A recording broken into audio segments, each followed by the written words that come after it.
Valerie's here. Okay, yeah, she is. So we're talking about identity, and in thinking about like some of the things that I've been identified by in the past, I know that something that has always like kind of come along with me has been fear, and like giving into that, and like as a part of who I was, you know. And when I was a little girl, I used to sing all the time.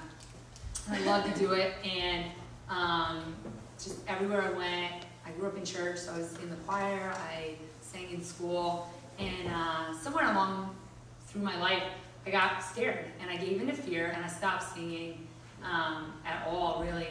And just over this last year, God has really done a lot in my life, and that was one of the things that I think He used to change me. And but just in the course of this last year, being like, okay, like in figuring out like who I am, wanting to like kind of exemplify these like characteristics that I find in other people. And so I was looking around and I'm like, who is someone that really like lives life regardless of fear, you know?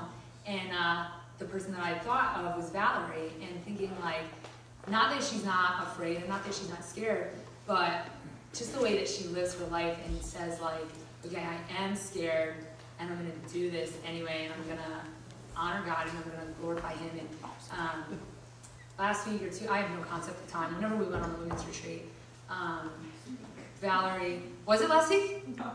I don't know when it was, but it was recently. Valerie felt like God spoke about coming out of the shadows and really living in the light. And I know that's something that's difficult for her, you know, because she lives her life so open, like publicly, that she can get a lot of backlash, and she can get a lot of criticism, and she can get a lot of hurt by putting her heart out there. And just her willingness to step out and be brave anyway. And she's very encouraging for me, and thinking like, man, I want to be more like Valerie. And I do. I think you're so brave, and so thank you for coming out of that nursery. So this is my attempt of being more like Valerie. So I don't know. Wow, that's loud.